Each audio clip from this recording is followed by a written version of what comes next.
Deskripsi masalah kode OBD2 teknis, silinder 7 fuel trim pada batas max, apa artinya itu?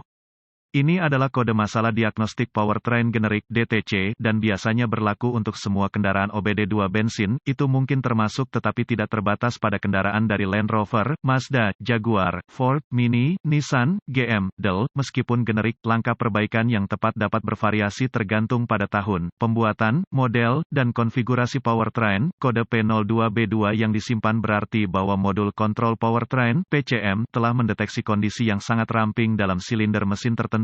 Dalam hal ini adalah silinder tanda pagar 7, PCM menggunakan sistem trim bahan bakar untuk menambah atau mengurangi pengiriman bahan bakar sesuai kebutuhan. Sinyal input dari sensor oksigen memberi PCM data yang diperlukan untuk menyesuaikan trim bahan bakar. PCM menggunakan variasi modulasi lebar pulsa injektor bahan bakar untuk mempengaruhi perubahan rasio udara, bahan bakar. Trim bahan bakar jangka pendek dihitung secara konstan oleh PCM. Ini berfluktuasi dengan cepat dan merupakan salah satu faktor kunci dalam menghitung trim bahan bakar jangka panjang. Setiap kendaraan memiliki parameter persentase trim bahan bakar minimum dan maksimum yang diprogram ke dalam PCM. Parameter untuk trim bahan bakar jangka pendek jauh lebih luas daripada spesifikasi parameter untuk trim bahan bakar jangka panjang. Variasi kecil pada trim bahan bakar, biasanya diukur dalam persentase positif atau negatif, adalah normal dan tidak akan menyebabkan kode P02B2 disimpan. Parameter trim bahan bakar maksimum, positif atau negatif, biasanya dalam kisaran 25%. Setelah ambang batas maksimum ini terlampaui, kode jenis ini akan disimpan. Ketika mesin berfungsi pada efisiensi optimal dan ada sedikit kebutuhan untuk menambah atau mengurangi jumlah bahan bakar yang dikirim ke setiap silinder, trim bahan bakar harus mencerminkan antara 0 dan 10%. Ketika kondisi lean exhaust terdeteksi oleh PCM, bahan bakar harus ditingkatkan dan trim bahan bakar akan mencerminkan persentase positif. Jika knalpot terlalu kaya, mesin membutuhkan lebih sedikit bahan bakar dan trim bahan bakar harus mencerminkan persentase negatif. Lihat juga, semua yang ingin Anda ketahui tentang trim bahan bakar, kendaraan OBD2 perlu membuat pola untuk strategi trim bahan bakar jangka panjang dan ini akan membutuhkan banyak siklus pengapian. Grafik list bahan bakar seperti yang ditunjukkan oleh alat pindai OBD2, apa keparahan DTC ini?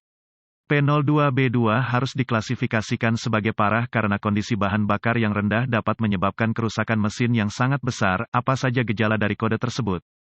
Gejala kode gangguan P02B2 dapat meliputi, performa mesin berkurang, startup mesin tertunda, kehadiran kode buang ramping yang tersimpan. Kode misfire juga dapat disimpan. Apa saja penyebab umum dari kode?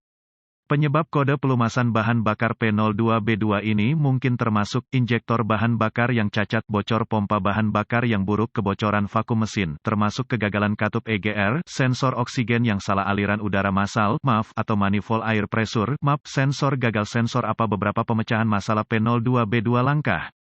Jika ada kode terkait MAF atau MAP, diagnosa dan perbaiki kode tersebut. Sebelum mencoba mendiagnosis kode P02B2 ini, saya akan memulai diagnosa saya dengan inspeksi umum pada area intake manifold engine. Fokus saya adalah kebocoran vakum. Pertama, saya akan mendengarkan suara desis kebocoran vakum. Saya akan memeriksa semua selang dan garis plastik untuk tanda-tanda retak atau runtuh. Jalur PCV adalah sumber umum kebocoran vakum. Juga, periksa tepi asupan untuk tanda-tanda kegagalan packing. Kedua, saya akan memeriksa injektor bahan bakar yang dimaksud, silinder tanda pagar 7, untuk tanda-tanda kebocoran bahan bakar. Jika injektor basah dengan bahan bakar, curiga itu gagal. Jika tidak ada masalah mekanis yang ditemukan di ruang engine, ada beberapa alat yang diperlukan untuk melanjutkan diagnosis Anda. Pemindai diagnostik A-volt, ohmmeter digital, DVOM, pengukur tekanan bahan bakar dengan adaptor sumber informasi kendaraan yang dapat diandalkan. Selanjutnya, saya akan menghubungkan pemindai ke port diagnostik kendaraan. Saya akan mengambil semua kode yang disimpan dan membekukan data bingkai, kemudian menuliskan semuanya untuk digunakan nanti. Sekarang, saya akan menghapus kode dan menguji drive kendaraan untuk melihat apakah ada yang diatur ulang. Akses aliran data pemindai dan amati operasi sensor oksigen untuk melihat apakah kondisi gas buang benar-benar ada. Saya suka mempersempit aliran data untuk hanya memasukkan data yang terkait. Ini menghasilkan waktu respons data yang lebih cepat dan pembacaan yang lebih akurat. Jika terdapat kondisi lean exhaust yang sebenarnya, langkah 1, gunakan pengukur tekanan bahan bakar untuk menguji tekanan bahan bakar dan bandingkan dengan spesifikasi pabrikan. Jika tekanan bahan bakar sesuai spesifikasi, lanjutkan ke langkah 2.